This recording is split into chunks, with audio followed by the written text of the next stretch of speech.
Et bonjour et bienvenue à bord de Saori. Voilà, on se retrouve avec un paysage merveilleux derrière nous dans le tableau arrière, l'île d'Oléron avec un petit peu de brume de beau temps. Et Saori qui avance sur une mer calme, à 3 nœuds, gentiment, histoire de remonter un petit peu au vent,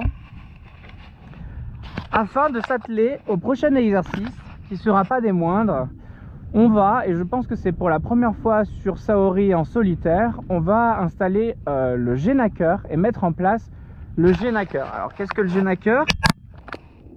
Il va y avoir un long moment de préparation, on va pas déployer le génac de suite dans l'immédiat. Je vais vous montrer toute la préparation, qui plus est en solitaire, afin de faire au mieux pour un bel envoi de génac. Alors pour vous parler rapidement de la voile, vous avez la grand voile sur Saori, sur tous les bateaux. La mienne fait 20 mètres carrés. Et après vous avez en voile d'avant, vous avez différentes voiles d'avant. Il existe Genoa, un peu plus grand, un peu plus pour le passe-partout et un petit peu plus pour le portant. Vous avez la trinquette qui est elle avec plus fine, plus découpée au niveau de la bordure et de la chute, qui permet elle plus pour le gros temps. Le phoque qui a un angle rectangle au niveau du point d'écoute qui permet de mieux remonter au près. Des voiles voilà, adaptées, différentes pour certaines conditions. Et en plus de ça, donc moi mon Genoa fait également 20 mètres carrés. Donc j'ai la même surface de voile à quelques centimètres carrés entre mon Genoa et ma grand voile, ce qui m'offre un total de 40 mètres carrés de surface de voile au près, aux allures de près. Et aujourd'hui on va parler enfin du génaqueur. Donc le génaqueur, c'est cette grande voile à l'avant. Vous voyez des fois des gros ballons qui sont à l'avant des bateaux quand ils sont au portant, souvent très colorés avec des logos, avec des dessins, des écriteaux. Et cette voile là, qui est une voile uniquement pour le portant, s'appelle soit le spinnaker soit le génaqueur. Donc on va voir la différence entre les deux. Le spinnaker, c'est, je vais me mettre à l'avant.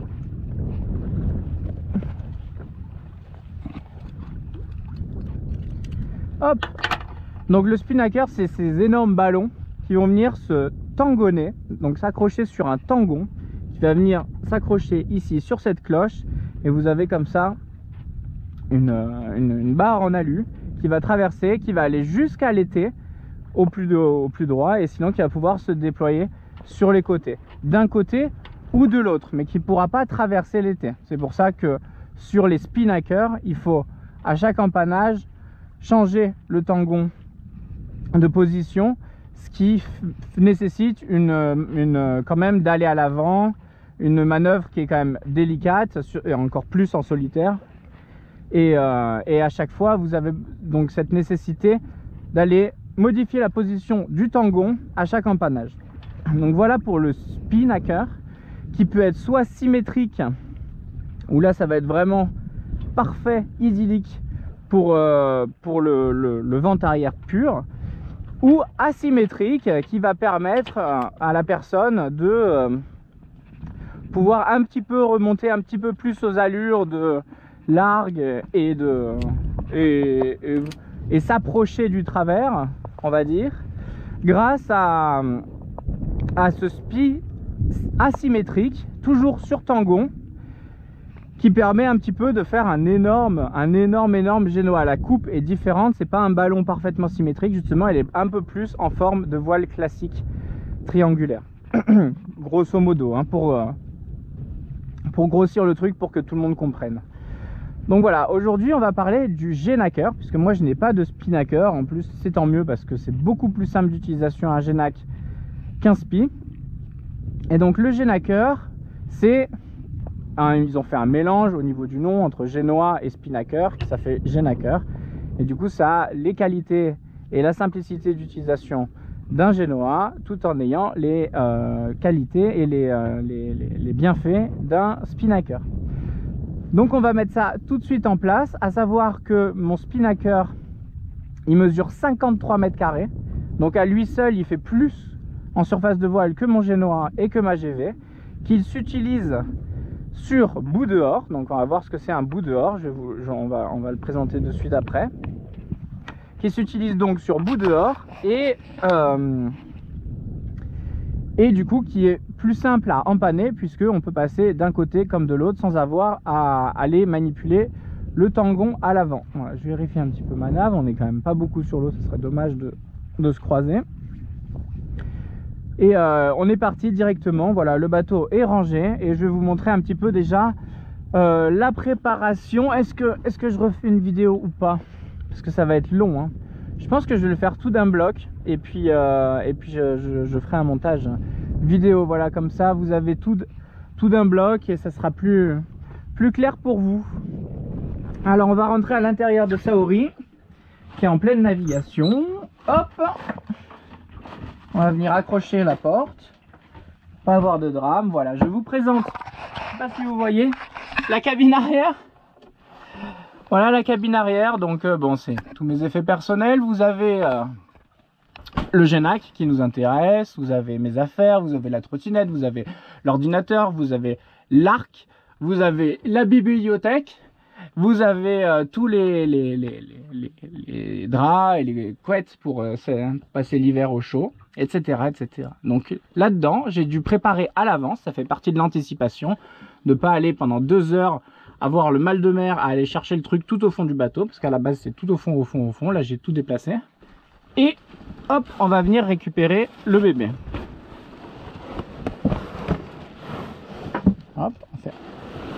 Voilà, toujours à manipuler avec délicatesse.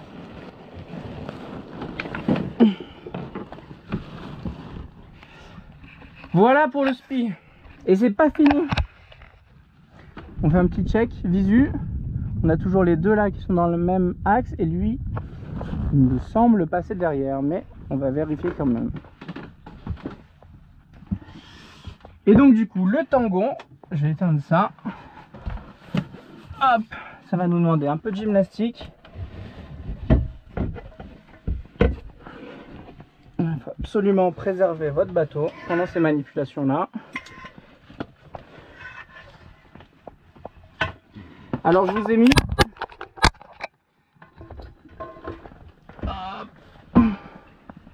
attendez, je me concentre. Hop. Et hop, voilà. Donc je vous ai mis en super view, ce qui permet d'avoir un énorme grand angle. Et du coup, normalement, vous allez rien rater de la manœuvre. Hop, du coup, bon, ça a un peu plus déformé, mais c'est pas grave. C'est juste pour la préparation après. Pour le... Quand on va déployer le ski, je remettrai juste en grand angle. Hop. Donc voilà notre attirail. Nous avons un sac avec à l'intérieur 2 poulies, avec à l'intérieur un Genac et avec à l'intérieur 2 écoutes, bâbord et tribord. Ok, donc on va mettre ça à l'intérieur et on va déjà gentiment peut-être préparer les poulies. Hop, ça c'est pas compliqué. On vient à l'arrière. Alors après, tout dépend le fonctionnement de votre bateau. Évidemment, moi je fais comme ça, mais sur les bateaux, il y a des trucs peut-être mieux prévus.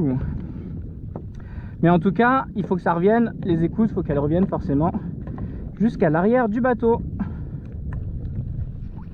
Voilà, nous avons une poulie en place.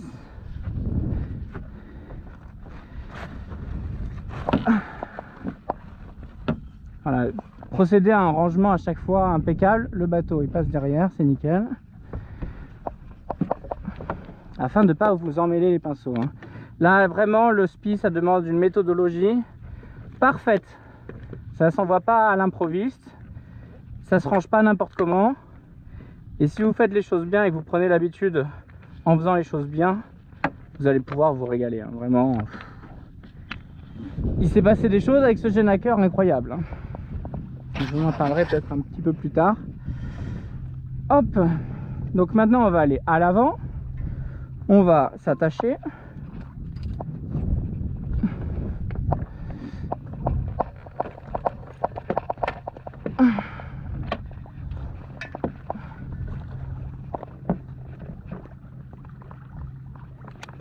Hop.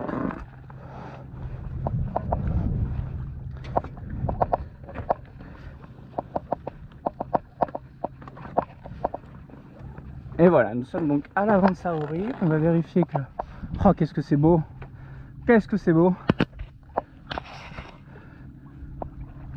Chassiron au loin là-bas. Mon bébé. Qui se porte à merveille en ce moment, vraiment très bien entretenu. Rien à redire. Vraiment, il y a forcément toujours des choses à faire. Mais c'est plus... c'est pas trop au niveau de l'entretien. Au niveau de l'entretien, on est bon. Alors, du coup, voici le tangon qui est déjà prêt installé au niveau de ce système là. Hop, qui va se mettre comme ceci. Vous venez insérer le tangon à l'intérieur et ici, petite cadène, on vient clipper le tangon. Et là il est clippé, là il est en place, ça bouge pas, il est verrouillé, au moins il tombera pas à l'eau et vous pouvez vaquer au reste de la préparation. On va juste au préalable. Vous voyez qu'il y a un bout qui passe au travers, qui est long à l'arrière. Hop, qu'on va venir récupérer à l'avant.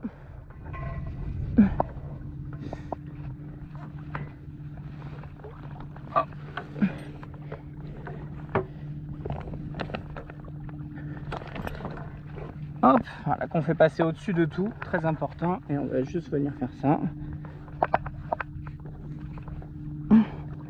En attendant, voilà. Hop, on fait gaffe à ce qu'on est accroché. Hop.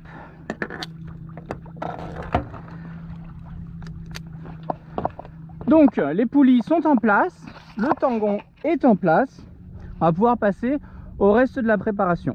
On revient sur le bateau.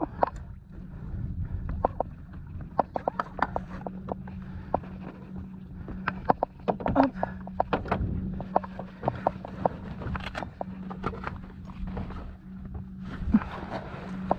Et maintenant on va s'atteler au spi. Je vais me décrocher le temps de préparer tout ça. Première chose à faire, réfléchir sur quelle amure vous allez envoyer le spi. Donc moi, on va, je pense, juste abattre, partir au large vers là-bas. Ou on revient comme ça. Est-ce qu'on a la... On peut aussi revenir comme ça. On peut aussi revenir comme ça. Donc ça voudrait dire tribord amure. Donc forcément le spi sur bâbord. Ok. Donc on va préparer tout ça. Je vais juste chercher les écoutes.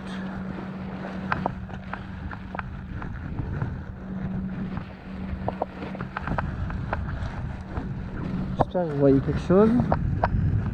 Je les sens là. Voilà. Ah, bien sûr, ils sont accrochés au point d'écoute carrément. Ça, c'est pas bien rangé ça. Donc nous avons notre point d'écoute qui est côté vert.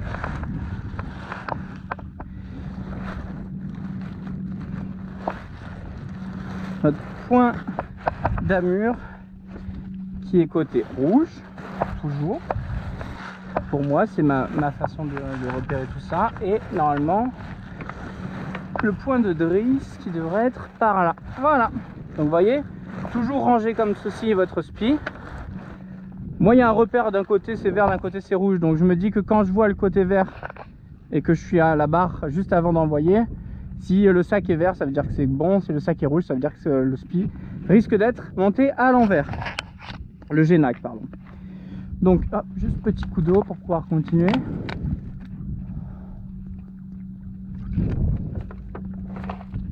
Donc toujours primordial, bien ranger votre sac et mettez-vous des repères, quitte à écrire ici point de drisse, point d'écoute, etc. On va partir à l'avant. Hop.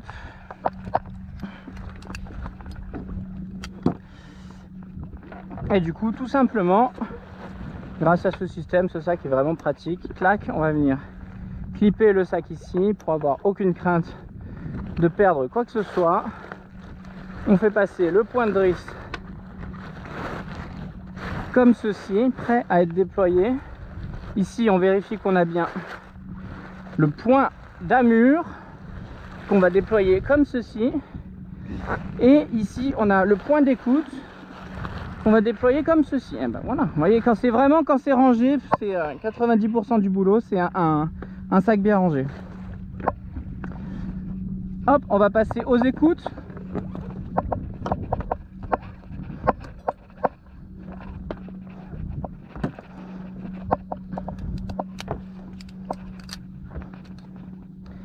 Alors au cas où vous vous demandez pourquoi il s'accroche alors qu'il n'y a pas 1 cm de vague, c'est parce que je suis en solitaire, que le voilier est sous pilote, que le bateau avance à 2 nœuds 5 tranquillement mais sûrement, et que les voiles sont toutes au taquet. Donc ça veut dire que si je tombe et qu'il y a un petit peu de courant à contresens, je risque de voir mon bateau partir.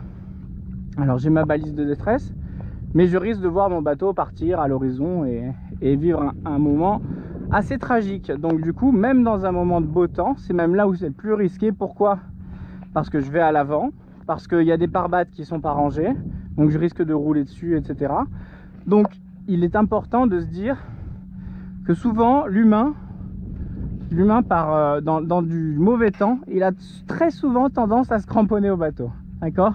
Donc il a souvent 2, 3, 4 points d'appui quand il se déplace sur le bateau, alors que dans le beau temps, eh ben, on a tendance à marcher, vadrouiller avec des trucs dans les mains, etc. et être beaucoup plus à l'aise parce qu'il fait beau, parce que c'est agréable, etc. Et la sanction si vous tombez à l'eau reste la même. Donc c'était juste un petit récapitulatif. Pourquoi j'essaye au maximum de m'accrocher dans la limite du raisonnable si ça met en danger, parce que ça peut, hein, si vraiment vous devez faire une manœuvre rapidement, etc. et que vous êtes accroché, là aussi ça peut être contre-productif. Donc il faut savoir la mettre, savoir l'enlever, savoir l'utiliser comme il faut. Et surtout, on a déjà parlé du fait de en solitaire ou pas, mais encore plus en solitaire. Alors du coup on continue avec nos écoutes. On va partir sur la tribord. On va commencer avec la tribord du coup.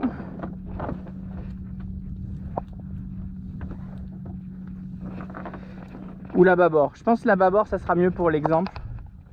Ouais, on va faire la bâbord d'abord, ça sera mieux pour que vous compreniez la logique.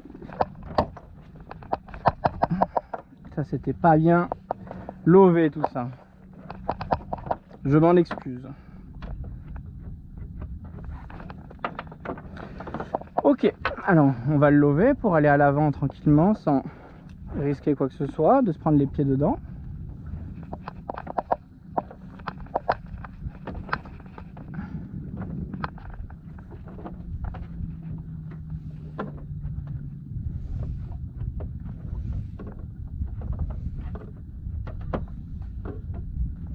Hop. Et donc on va partir installer l'écoute tribord, l'écoute bâbord, pardon, donc rouge, assez facile. Et on va, donc vous vérifiez toujours que le génois passe à l'extérieur des filières. Hop, vous venez accrocher votre point d'écoute, votre écoute à votre point d'écoute. Et là, très important, primordial, capital, vous passez à l'extérieur des haubans. C'est la première bêtise que vous pouvez faire, et la plus grosse, c'est celle qui est la plus classique, c'est de venir comme ça, c'est de venir comme ça, c'est de passer comme ça, encore pire, c'est de passer par là, ou tout ce que vous voulez. Il faut passer au-dessus des filières, d'accord, comme ceci. Je vais ranger un peu de voile pour bien vous montrer. Au-dessus des filières et à l'extérieur des haubans. Et c'est vraiment quelque chose de capital, parce que si vous ne faites pas ça, ça va vraiment tirer dans les haubans, etc. Et ça va être compliqué même d'affaler des fois. Hop. Donc vous voyez, toujours à l'extérieur. On dit pas ça pour... c'est pas pour faire beau quand on vous demande passe bien à l'extérieur. C'est vraiment quelque chose de capital. Si vous faites ça, vous risquez d'avoir aucun souci au moment. Voilà. Et là pareil, encore un autre risque. Je viens pas faire ça, je vous montre un peu tout ce qu'il faut pas faire. Je viens pas faire ça, je viens pas faire ça, encore moins faire ça. surtout pas faire ça, parce que si je fais ça, c'est là que ça va appuyer, c'est là-bas, vous voyez que ça va appuyer. Donc du coup, je passe à l'extérieur, au-dessus des filières, à l'extérieur, et je viens, voilà, et je viens là, et je vérifie que tout passe bien à l'extérieur. Je fais une double vérification. Votre chef de bord, de toute façon, avant de hisser le spi, doit forcément tout vérifier. Et là, qu'est-ce qu'on voit? On voit bien que ça passe à l'extérieur des pare-battes. Vous voyez, c'est tombé en dessous et ça vient là. Donc c'est à l'extérieur des pare-battes, à l'extérieur des filières, à l'extérieur des haubans. Celui-là, il est bon. D'accord? Donc je vais pouvoir faire un petit nœud comme ça pour pas qu'il se barre.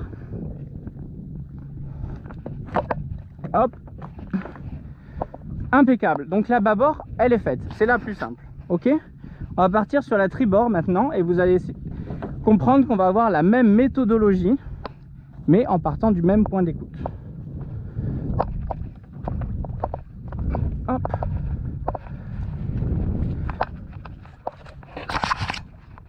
Hop, on va s'accrocher ici.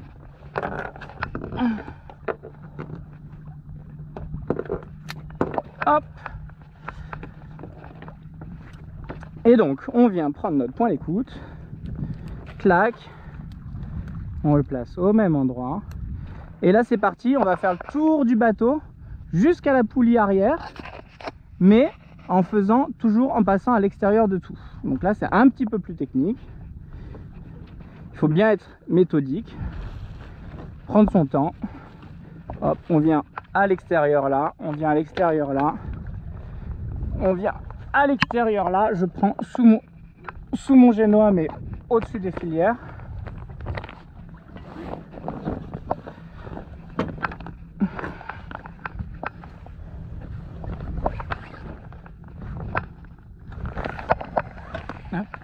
J'aime bien faire passer voilà, devant le balcon, impeccable, comme ça j'ai pas de surprise.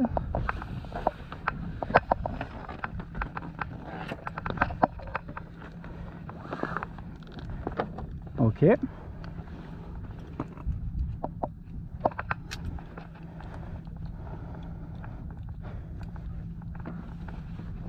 Hop.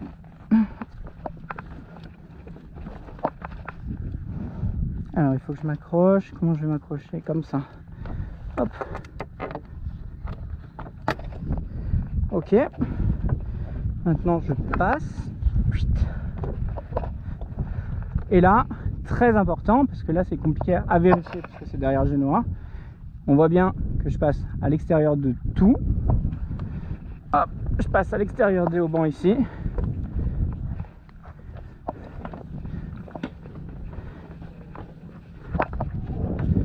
Hop, je récupère.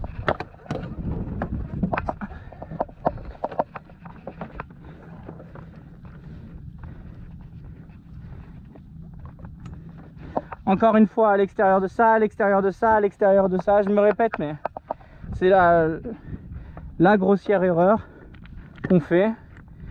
Et sinon, tout se passera bien.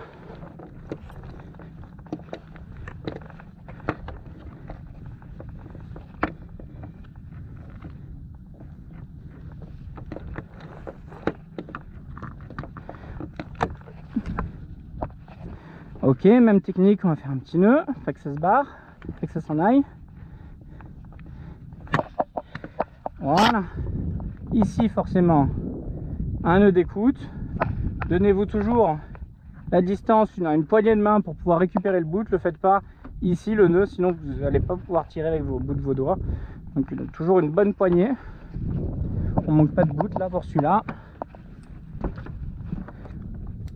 Hop.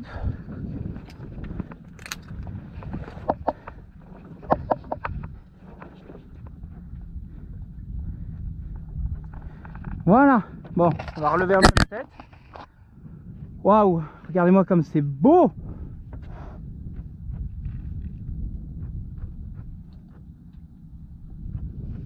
Oh là là, ça donne envie de rester des jours et des jours. On fait pas d'effort, on est propulsé par le vent, on consomme rien. Il n'y a pas de péage qui nous empêcheront de passer. C'est vraiment... Regardez-moi ça là, comme il n'y a pas un pet de vent. Et là, la petite risée qui arrive. Superbe. Bon, on prend le temps un petit peu de s'émerveiller quand même, c'est la première raison pour laquelle on fait du bateau. Ok, donc maintenant on a préparé le point d'écoute. On a uniquement préparé le point d'écoute pour l'instant, qui se trouve là-bas. On a préparé les 2 écoutes, c'est le principal. C'est le plus compliqué. Maintenant, on va venir préparer le point d'amure qui se trouve ici, que j'ai préparé tout à l'heure, que j'avais sorti au préalable pensant qu'on serait sur tribord amure. Tac. Et du coup, on vient ici sur votre point d'amure. Simple nœud de chaise, rien de compliqué.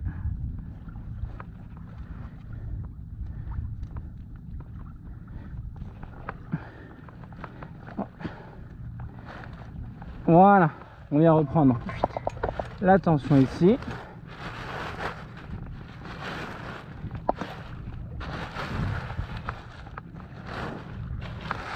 Voilà, et le reste, on va venir le frapper ici. Ok, ce qui me permet de verrouiller pour l'instant la distance entre le point d'amure et le bout dehors. Donc on a nos points d'écoute qui sont prêts, qui sont là. On a notre point d'amure qui est prêt, et du coup il manque quoi? Il manque notre drisse. Donc je vais boire encore un petit coup d'eau parce que l'explication est loin d'être finie. J'espère que ça vous intéresse. Je pense qu'au moins vous avez vraiment un truc global entier.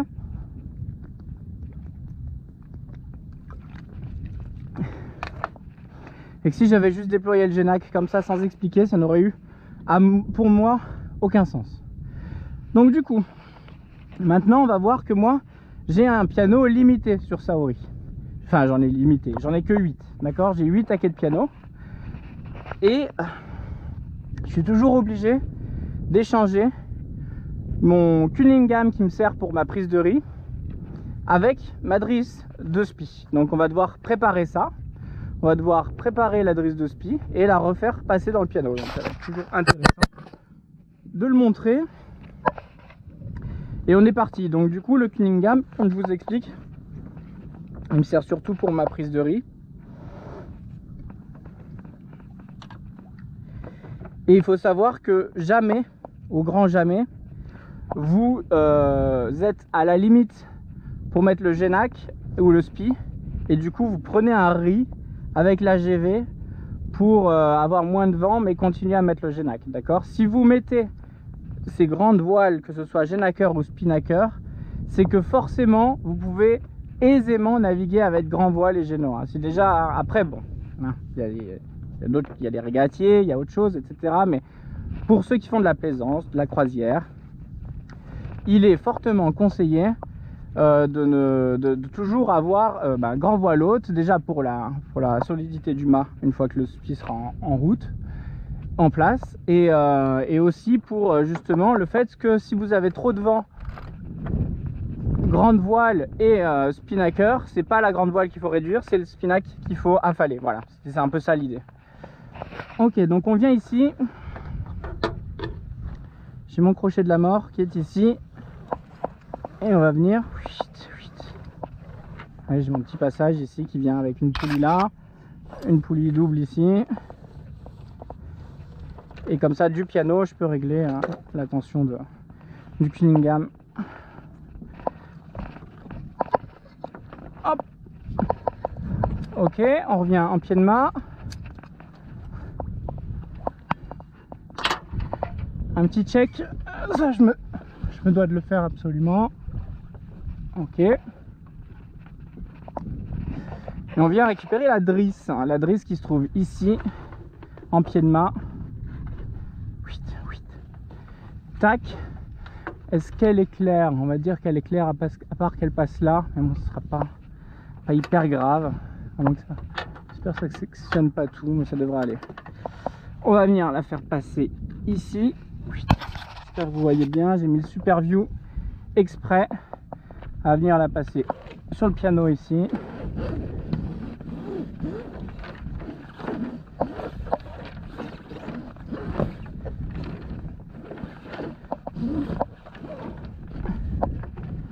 Ok.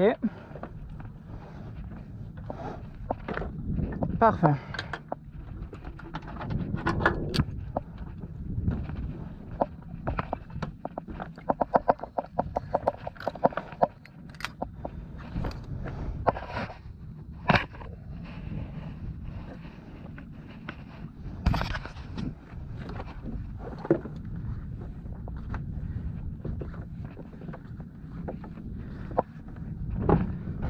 Hop, on fait passer ça sous la capote, sous les arceaux. Et on ramène ça du coup dans le piano libéré.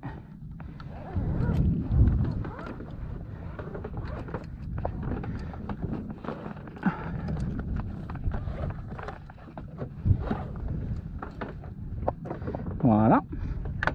On va le laisser choquer. On va faire un petit nœud de 8 au bout. Toujours. Et qu'est-ce qu'on va faire? On va virer de bord. Je pense qu'on va virer de bord.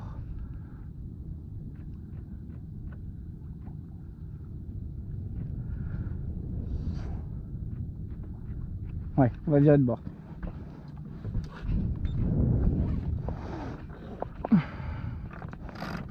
On écoute, je vérifie bien, vous voyez que ça coince. C'est pas pour rien, c'est parce qu'elle est coincée là-bas et coincée ici. C'est pour ça qu'on prépare toujours ses écoutes avant de virer de bord. On fait toujours un petit tour mort d'un côté.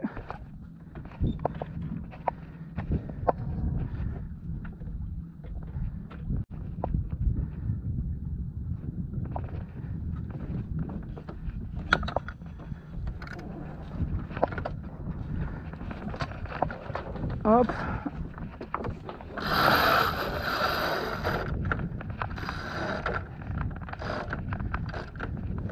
Parfait.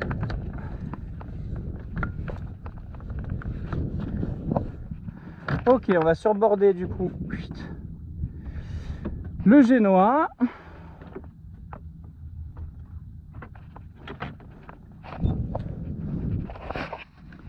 Virement de bord effectué, la drisse elle est là. On récupère donc notre drisse, on vérifie bien qu'elle est bien en place.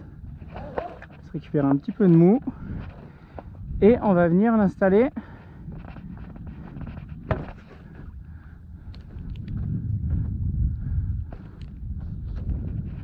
ici, derrière le génois, sur notre... Attendez, est-ce que vous voyez encore quelque chose là? C'est normal qu'il y ait le génois qui cache tout, je fais exprès. Sur notre point de drisse, on va faire passer bien au-dessus des filières. Voilà, qu'on va venir reprendre gentiment.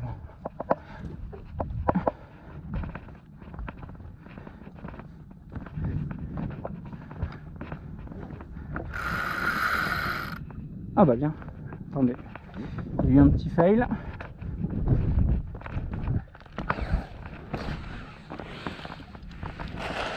Hop.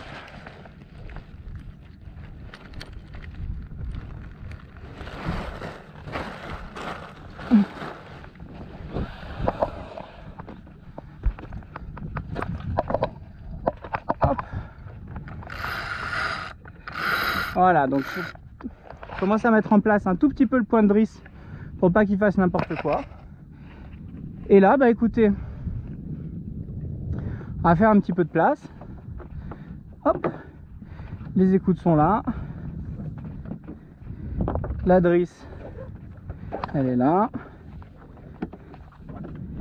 Les écoutes sont en place. Et je pense que la préparation pour l'envoi du SPI est terminée.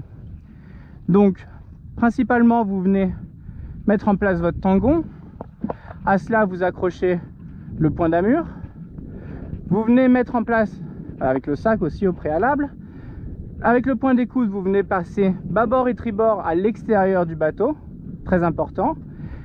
Et après, votre drisse, vous la déclochez et vous venez, comme j'ai fait derrière le génois, à l'extérieur des filières encore, mettre en place le génac. D'accord? Donc là, je vais faire une dernière présentation. Hop, on a le point d'amure, point d'écoute et le point de drisse qui est juste là, vous voyez, par transparence. On le voit qu'il est prêt comme ça à être hissé. Ok? Et bah écoutez, c'est sur ce merveilleux décor. Je vous remercie de votre attention.